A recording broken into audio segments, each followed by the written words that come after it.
Baik, untuk pengenalan pula, perpaduan negara di Malaysia adalah satu keadaan sosial di mana rakyat terdiri daripada kepelbagaian kumpulan etnik, kepercayaan agama dan kawasan wilayah yang hidup secara aman dan satu negara Malaysia. Berdasarkan Nur Fatimah 2008, menurut Kamus Dewan edisi ketiga 1998, perpaduan bermaksud penggabungan, peleburan, persesuaian, kecocokan perihal berpadu, bergabung menjadi satu, sepakat dan lain-lain. Dalam konteks masyarakat Malaysia, ia merupakan suatu keadaan yang menggambarkan penyatuan nilai-nilai masyarakat Malaysia. Ia merupakan suatu keadaan yang menggambarkan penyatuan nilai-nilai murni yang dihayati bersama oleh seluruh masyarakat Malaysia yang terdiri daripada berbagai lapisan keturunan, golongan, kaum dan etnik. Perpaduan negara ialah satu faktor keprihatinan utama bagi masyarakat yang terdiri daripada berbilang kaum dan berbagai budaya seperti Malaysia. Kata menurut Abdul Rahman Hussein Ahmad dan Sufian Hussein Simin dan G. Muhammad Sani 2014. Pernyataan ini adalah merujuk ke arah kesepahaman yang seragam dan berdasarkan perlembagaan dan rukun negara, di mana ia digunakan untuk mengelakkan gejala-gejala yang negatif dan membawa kepada wujudnya konflik dan perpecahan di kalangan masyarakat Malaysia yang berbeza dari segi agama, wilayah, kelas, bahasa, budaya dan sebagainya. Menurut Ghazali Shafi'i dalam Abdul Rahman M. Bong 2000, tiga syarat yang membentuk bangsa Malaysia ialah warga Malaysia, pengamalan cara hidup berlandaskan kebudayaan Malaysia dan menggunakan bahasa Malaysia sebagai bahasa harian. Selain itu, menurut Samsul Amri tahun 2007, integrasi merupakan satu proses bagi mewujudkan satu identiti nasional dalam kalangan kumpulan yang terpisah daripada segi budaya, sosial dan lokasi dalam sebuah unit politik. Manakala perpaduan pula boleh diertikan sebagai satu proses yang menyatupadukan seluruh masyarakat dan negara supaya setiap anggota masyarakat dapat membentuk satu identiti dan nilai bersama serta perasaan cinta dan banggakan tanah air. Jika digabungkan kedua-dua perkataan ini, integrasi perpaduan bermaksud mewujudkan satu masyarakat bersatu padu dengan satu identiti nasional. Kerjasama ini boleh dibentuk melalui integrasi wilayah, ekonomi, kebudayaan, sosial, pendidikan dan politik.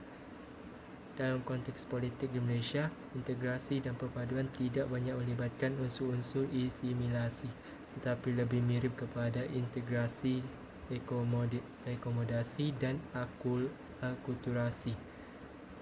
Menurut Ting Chey Pat 1987, proses mencapai sebuah masyarakat integrasi bukan sesuatu yang mudah. Integrasi adalah suatu proses yang kompleks. Kita dapat lihat setiap kaum membawa hal masing-masing daripada berbagai sudut seperti sejarah, pendidikan, sosial, politik, ekonomi dan sebagainya. Boleh dikatakan kebanyakan bersifat perkauman. Ia boleh berakar umbi sejak dahulu lagi, sebelum, semasa dan selepas merdeka. Ia usaha ke arah mengintegrasikan perpaduan berasaskan satu identiti nasional tidak dapat diterima oleh orang bukan Melayu. Keadaan ini boleh menunjukkan betapa pentingnya wujud perpaduan dan integriti nasional di dalam konteks Malaysia. Maka kerajaan Malaysia dalam menjalankan berbagai langkah untuk memastikan usaha mencapai perpaduan dan integrasi nasional tercapai untuk membantu Malaysia menjadi sebuah negara yang aman dan maju. Menurut Prof. Madya Dr. Zainal Abidin Ahmad Mazlan Zulkifli 2006, masalah perpaduan bagi negara-negara yang mempunyai satu penduduk yang terdiri daripada pelbagai kaum dan etnis seperti Malaysia. Keadaan ini telah menunjukkan bahawa wujud halangan-halangan dalam memastikan langkah kerajaan Malaysia untuk memastikan usaha mencapai perpaduan dan integrasi nasional tercapai. Assalamualaikum dan salam sejahtera. Nama saya Nur Nabila Hanina binti Abdul Rasul, nomor metrik BA 251103118 akan membentangkan 2.0 yaitu berkaitan pengubalan dasar dan polisi perpaduan nasional, yaitu 2.1 rukun negara dan 2.2 dasar pendidikan kebangsaan. Kerajaan Malaysia telah melakukan pelbagai cara bagi memupuk perpaduan dalam kalangan rakyat Malaysia. Antaranya ialah mengubah dasar-dasar yang berkaitan dengan perpaduan. Oleh itu, Kerajaan Malaysia telah pun mengubah rukun negara, dasar pendidikan kebangsaan, dasar kebudayaan, dasar perpaduan dan blueprint perpaduan, dan transformasi institusi perpaduan agar rakyat Malaysia terus bersatu padu.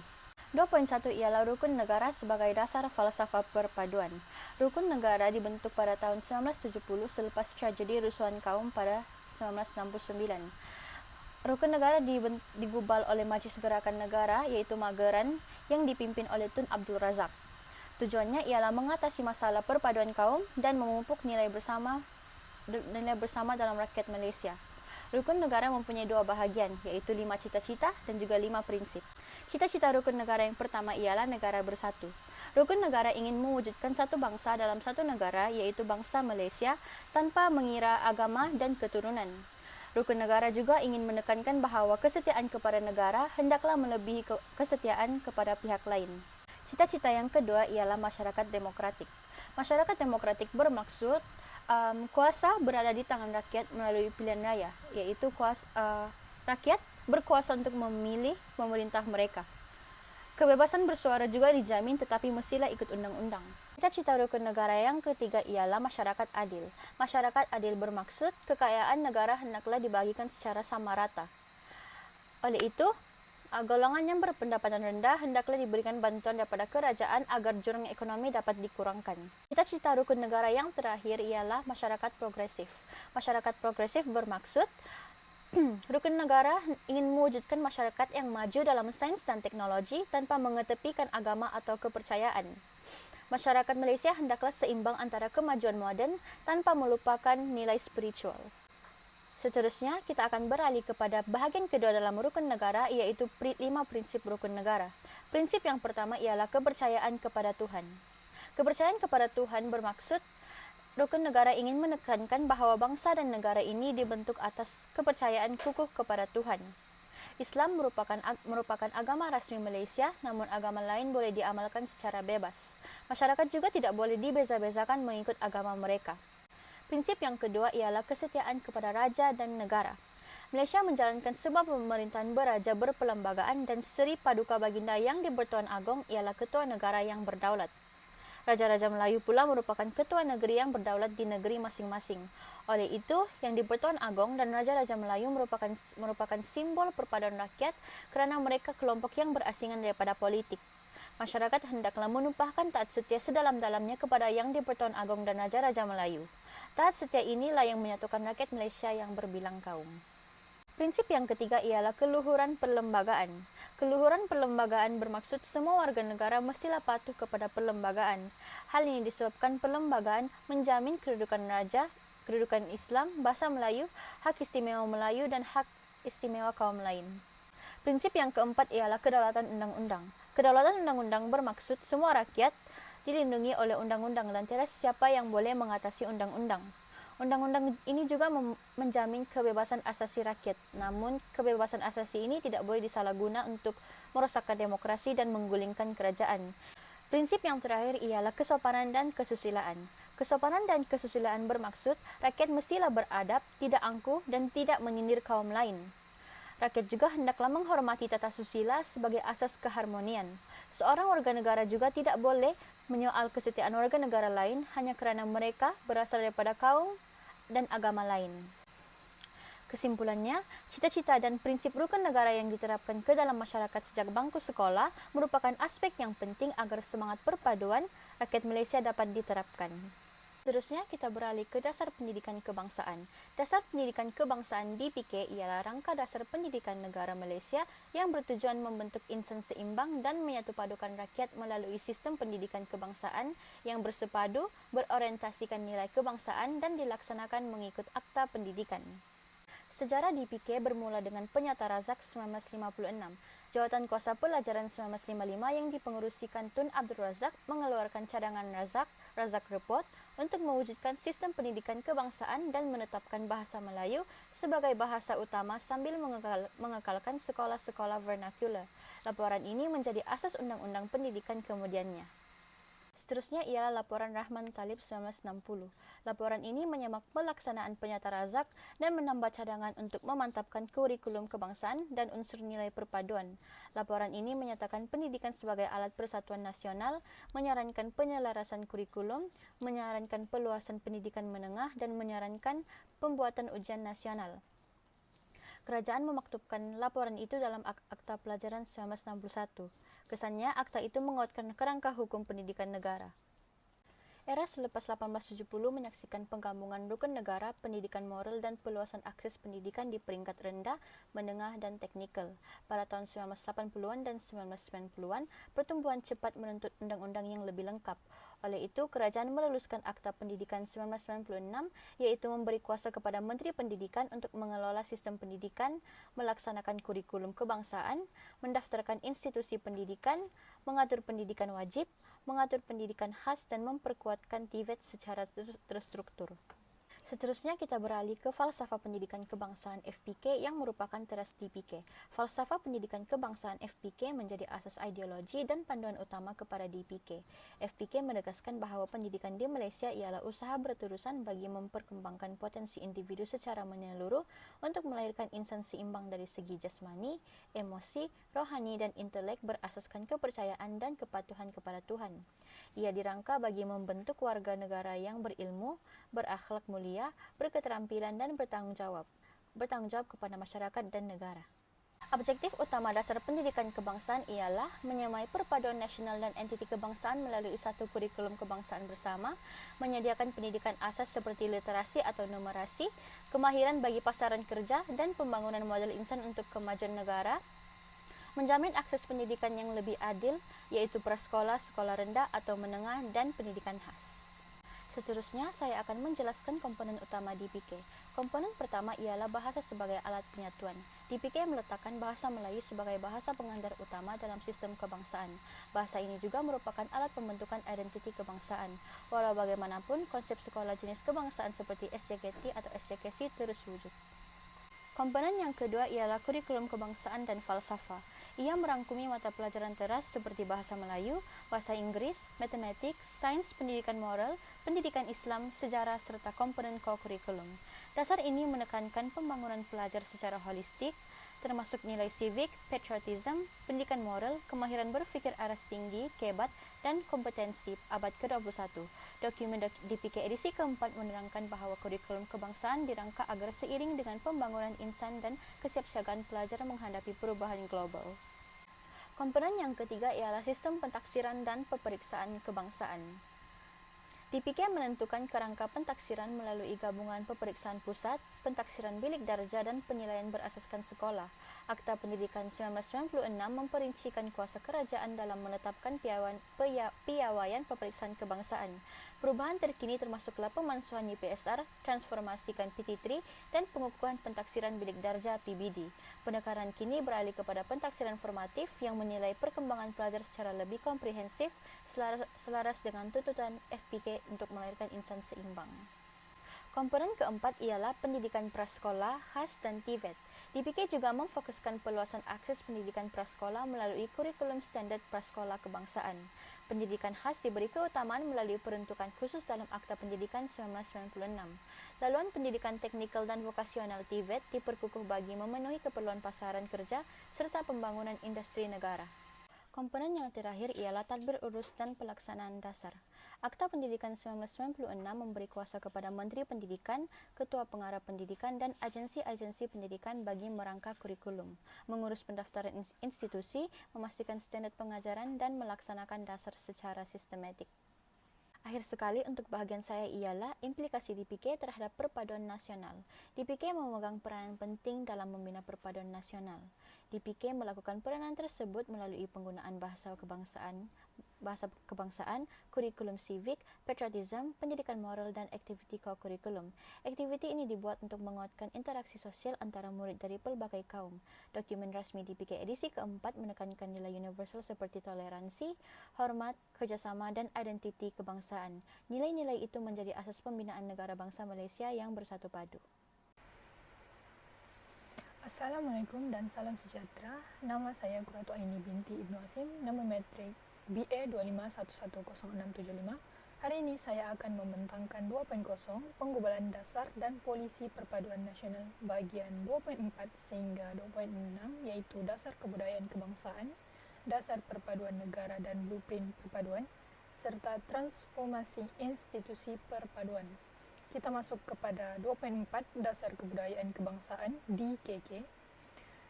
DKK digubal pada tahun 1971 selepas peristiwa 13 Mei dengan tujuan membina identiti nasional dan mengukuhkan perpaduan rakyat.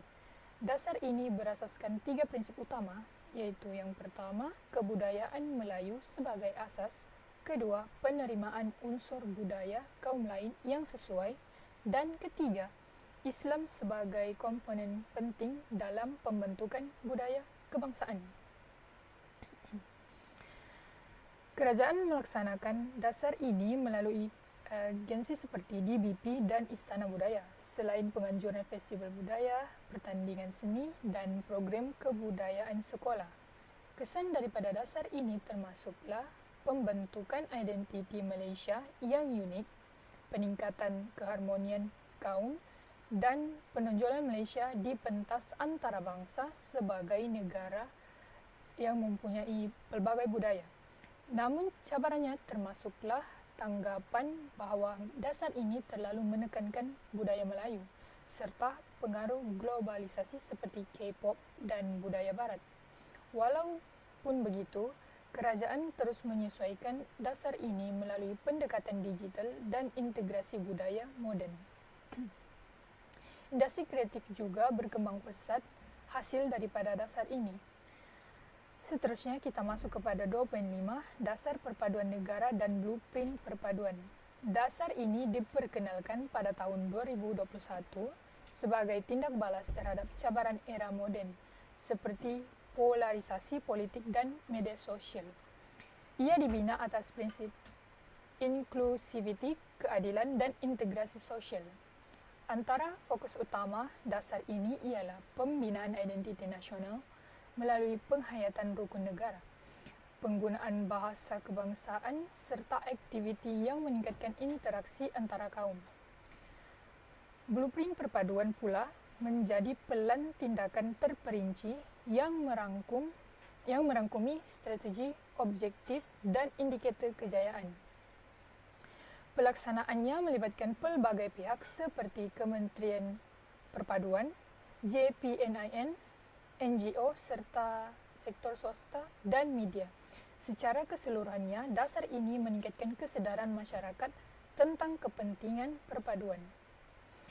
Cabarannya termasuk pengaruh media sosial, jurang ekonomi, serta polarisasi politik.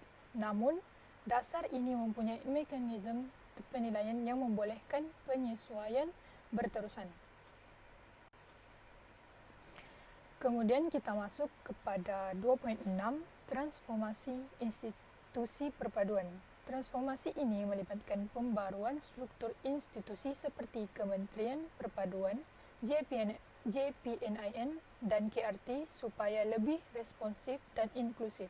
Transformasi bukan sekadar perubahan nama, tetapi melibatkan penyelarasan peranan, pengetasan mandat, dan penekanan kepada ukuran impak. KRT kini dijadikan hub sosial yang menganjurkan pelbagai aktiviti seperti gotong royong, kelas literasi, bengkel seni, serta program belia.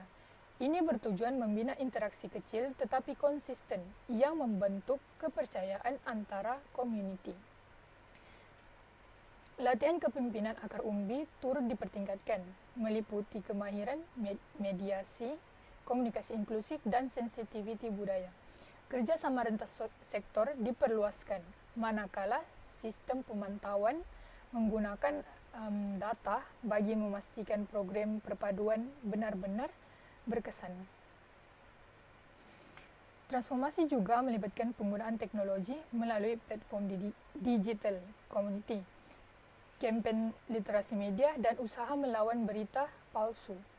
Dari segi pembiayaan, pendekatan microgrant dan CSR digalakkan supaya program dapat diteruskan tanpa bergantung sepenuhnya kepada kerajaan.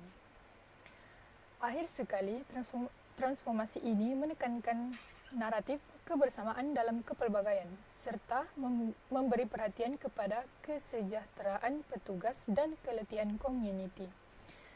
Secara keseluruhannya, ketiga-tiga dasar dan transformasi ini saling melengkapi dalam membina perpaduan nasional. DKK membentuk identiti budaya, dasar perpaduan negara menyediakan hala tuju moden, dan transformasi institusi memastikan pelaksanaan yang lebih efektif serta inklusif. Sistem pendidikan merupakan asas yang penting bagi membangunkan masyarakat dan negara ke arah yang lebih baik.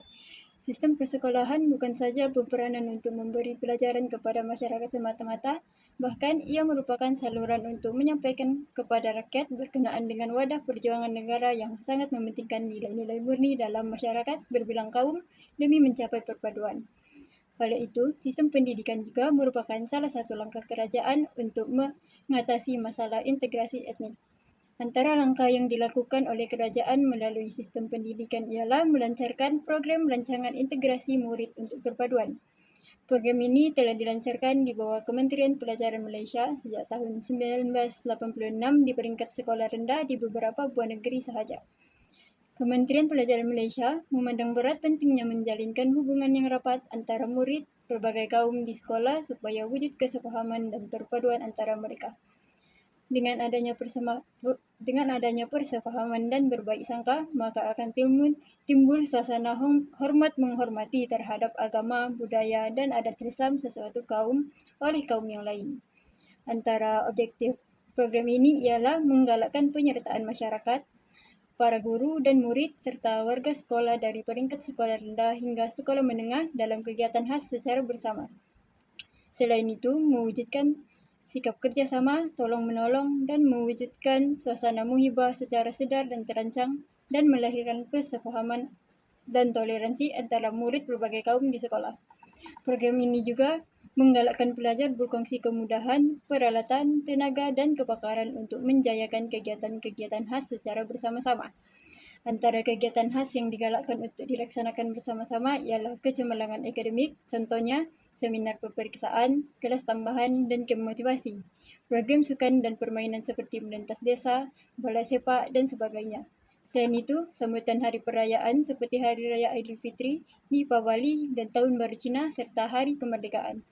Sekolah wawasan juga merupakan antara percubaan yang dilakukan oleh kerajaan bagi membawa perubahan dalam sistem pendidikan negara. Sekolah wawasan adalah sekolah rendah yang berkonsepkan belajar bersama-sama dalam satu kawasan yang sama tanpa mengira kaum dan agama. Di bawah konsep ini, 2 atau 3 buah sekolah rendah berlainan aliran iaitu Sekolah Kebangsaan, Sekolah Jenis Kebangsaan Cina dan Sekolah Jenis Kebangsaan Tamil akan ditempatkan dalam kawasan yang sama. Tiap-tiap buah sekolah akan mempunyai bangunan sendiri yang boleh disambung antara satu sama lain dengan menggunakan jambatan penghubung. Matlamat sekolah wawasan ini adalah untuk mewujudkan perpaduan di kalangan murid-murid yang berbagai-bagai bangsa, agama, dan latar belakang. Selain itu, untuk memupuk semangat integrasi antara pelajar dari berbagai aliran, melahirkan generasi yang mempunyai sifat toleransi dan persepahaman yang tinggi demi mewujudkan sebuah negara yang bersatu padu, serta untuk menggalakkan interaksi yang maksimum antara semua warga sekolah melalui perkongsian kemudahan sekolah dan pelaksanaan aktiviti-aktiviti lain di sekolah.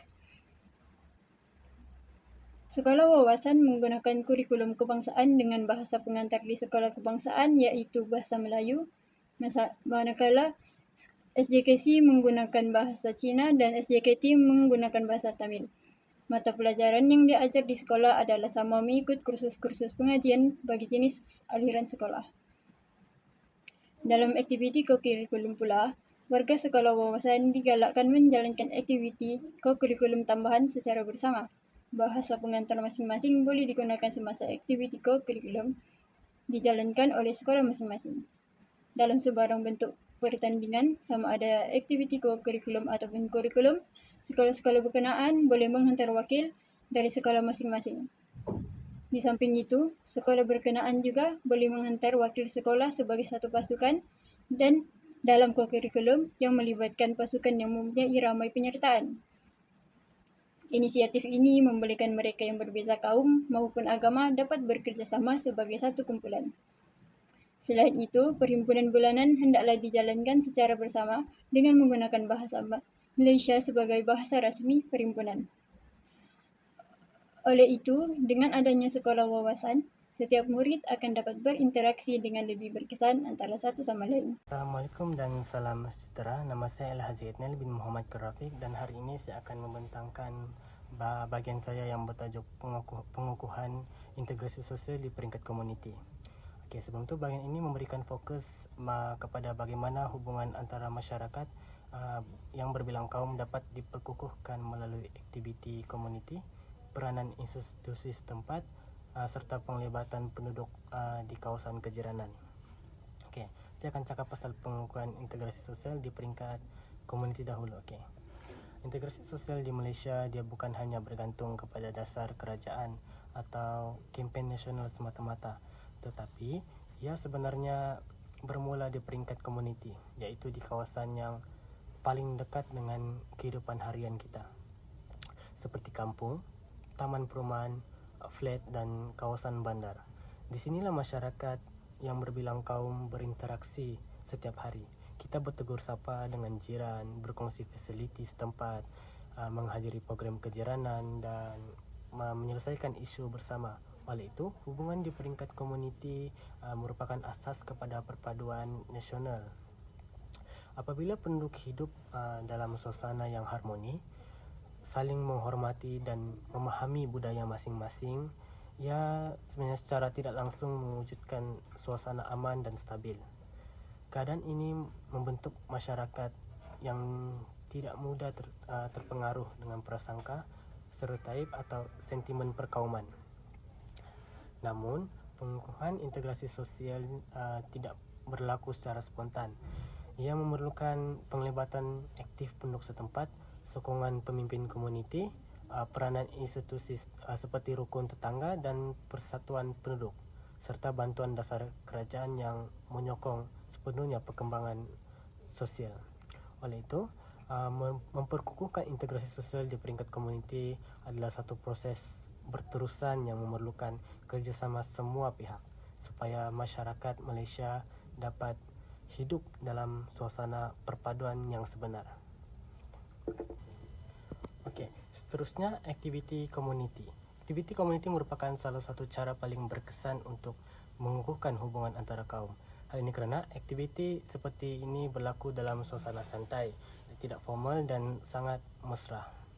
Melalui program gotong royong, penduduk bekerjasama membersihkan kawasan perumahan, mengecat kemudahan awam atau memperbaiki tempat yang rosak.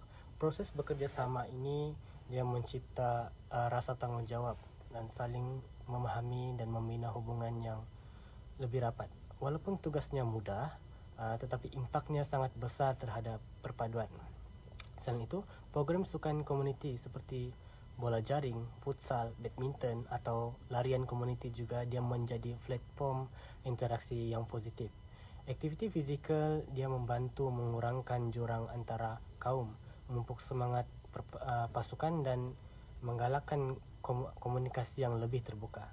Selain itu, sambutan perayaan seperti Hari Raya, Tahun Baru Cina, Deepavali, Keamatan dan Hari Gawai dia memberikan juga peluang kepada masyarakat untuk mengenal lagi budaya lain dengan lebih mendalam. Apabila penduduk saling memahami adat dan tradisi, salah faham dapat dielakkan dan stereotip sekali lagi dapat dikurangkan. Program kesukarelawan seperti bantuan bencana, derma makanan, program kebajikan atau kelas tuition percuma pula, dia memberikan ruang kepada penduduk bekerjasama demi tujuan yang lebih besar. Pengalaman Pengalaman membantu orang lain menjadi hubungan antara kaum dia lebih kukuh kerana masyarakat berasa bertanggungjawab antara satu sama lain. Yang penting, aktiviti komuniti turut membentuk generasi muda apabila pelajar atau remaja dari pelbagai kaum menyertai kelab belia, bengkel, komuniti atau sukan bersama. Mereka belajar menerima perbezaan, menghormati pandangan orang lain dan bekerjasama secara harmoni. Pendedahan awal seperti ini dia sangat penting untuk membina generasi yang bebas daripada prejudis dan diskriminasi. Okey, akhir sekali saya akan cakap pasal peranan institusi komuniti dalam mengukuhkan hubungan kaum. Okay, institusi komuniti juga memainkan peranan besar dalam memastikan hubungan masyarakat dia sentiasa stabil. Antara institusi yang terlibat ialah rukun tetangga, balai raya, persatuan penduduk masjid, gereja, tokong dan pusat komuniti. Institusi ini menyediakan ruang yang selamat dan formal untuk penduduk berbincang isu setempat, berkumpul, berkongsi pandangan dan melaksanakan aktiviti sosial. Contohnya, rukun tetangga bukan saja menjalankan rondaan keselamatan tetapi turut menganjurkan pelbagai program seperti ceramah komuniti, kempen kesihatan, kelas kecemasan dan program kekeluargaan.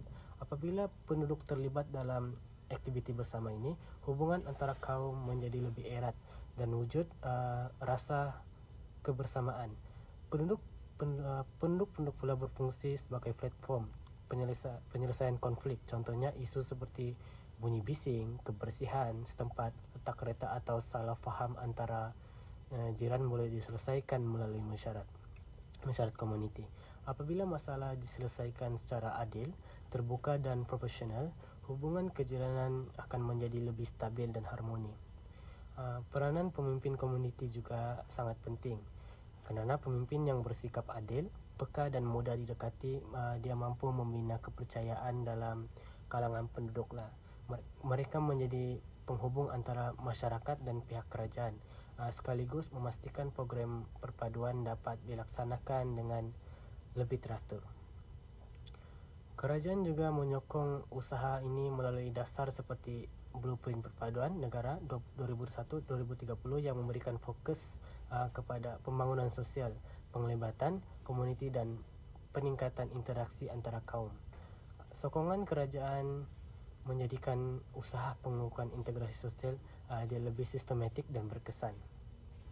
Kesimpulannya, perpaduan masyarakat di Malaysia tidak dibina dalam sehari.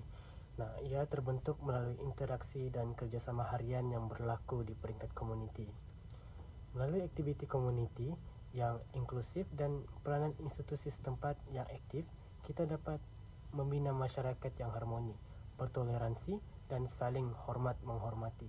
Dengan kerjasama semua pihak, kita boleh memastikan integrasi sosial di Malaysia terus kukuh dan menjadi asas kepada keamanan serta kemajuan negara. 25110054 Evra Audrey Albert. Pembangunan ekonomi inklusif sebagai pemangkin perpaduan dan integrasi kaum di Malaysia. Pembangunan ekonomi inklusif adalah strategi penting kerajaan Malaysia untuk mengurang jurang sosioekonomi antara kaum dan mengukuhkan perpaduan negara. Dalam masyarakat majmuk, ketidakseimbangan ekonomi boleh menyebabkan konflik. Pendekatan ini melibatkan semua komuniti tanpa mengira latar belakang. Ia menekankan pengagihan kekayaan yang adil dan akses kepada pendidikan dan peluang pekerjaan sesuai dengan matlamat rukun negara. Dasar ekonomi baru DEB dan kesinambungannya. Dasar ekonomi baru DEB yang diperkenalkan oleh Kerajaan Malaysia pada tahun 1971 selepas rusuhan kaum 13 Mei 1969 mempunyai dua objektif utama, iaitu menghapuskan kemiskinan tanpa mengira kaum dan membentuk semula masyarakat untuk mengurangkan perbezaan ekonomi antara kaum Melayu, Cina dan India. DEB telah meningkatkan mobiliti sosial di kalangan Bumiputera sambil mengekalkan pertumbuhan ekonomi yang stabil. Kesan kesinambungan DEB terlihat dalam dasar-dasar berikutnya seperti dasar pembangunan nasional, dasar wawasan negara dan model ekonomi baru yang menekankan inklusiviti dan perpaduan. serta pembangunan seimbang antara bandar dan luar bandar untuk menangani jurang pembangunan dan sentimen perkauman. Pembasmian kemiskinan tanpa mengira kaum.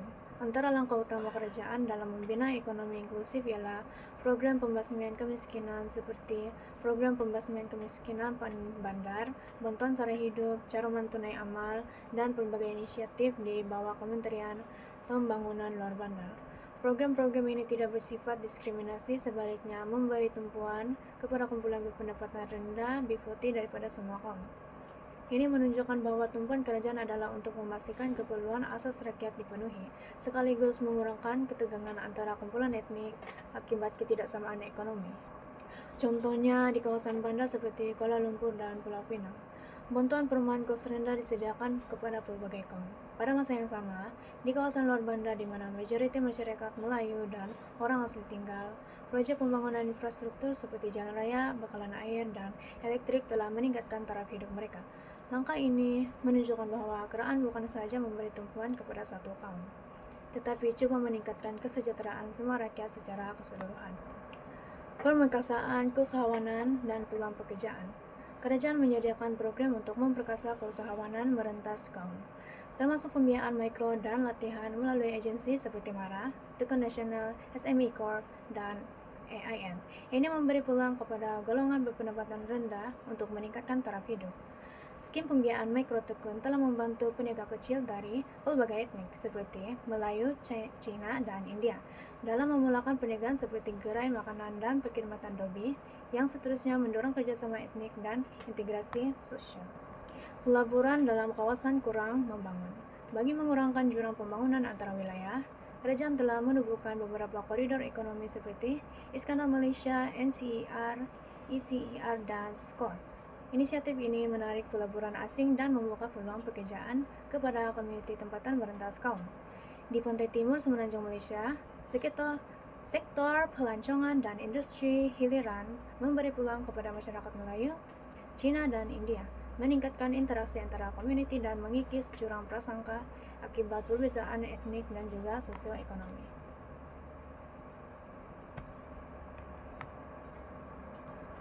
Ekonomi inklusif menyumbang kepada keharmonian sosial. Konsep sosiologi pembangunan menunjukkan bahwa keadilan ekonomi berhubung rapat dengan kestabilan sosial. Peluang yang adil mengurangkan konflik dan memperbaiki hubungan etnik, seperti yang disarankan oleh Huntington. Di Malaysia, usaha kerajaan untuk memastikan tiada kaum terpinggir dalam pembangunan ekonomi telah menjaga keamanan masyarakat yang berbilang. Contohnya, program komuniti seperti koperasi dan pasar tani. Kesimpulannya, kerajaan Malaysia telah mengambil pelbagai langkah bagi mengatasi masalah perpaduan dan integrasi kaum di Malaysia. Hal ini meliputi penggubalan dasar dan polisi perpaduan negara, pengukuhan peranan sistem pendidikan dalam memupuk integrasi etnik, penguatan hubungan sosial di peringkat komuniti, serta pelaksanaan pembangunan ekonomi bersifat inklusif. Ini juga jelas terbukti bahawa kerajaan Malaysia menggunakan pendekatan holistik dan berpaksikan kepelbagaian untuk mengatasi isu tersebut.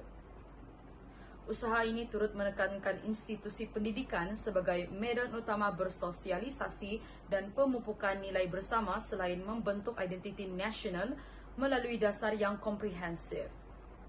Inisiatif berdasarkan komuniti dilaksanakan bagi mewujudkan interaksi antara etnik secara lebih efektif dan berterusan, sekaligus memecahkan tembok stereotip yang membina kepercayaan sosial secara lebih mendalam. Pembangunan ekonomi inklusif menjadi tunjang kepada pengagihan peluang yang lebih adil dan seimbang yang mampu merapatkan jurang sosioekonomi antara kaum. Oleh itu, langkah-langkah yang diambil oleh kerajaan amat penting bagi mewujudkan kestabilan sesebuah negara bangsa bersatu padu dan berdaya saing dengan aspirasi Malaysia untuk terus membangun dalam masyarakat majmuk.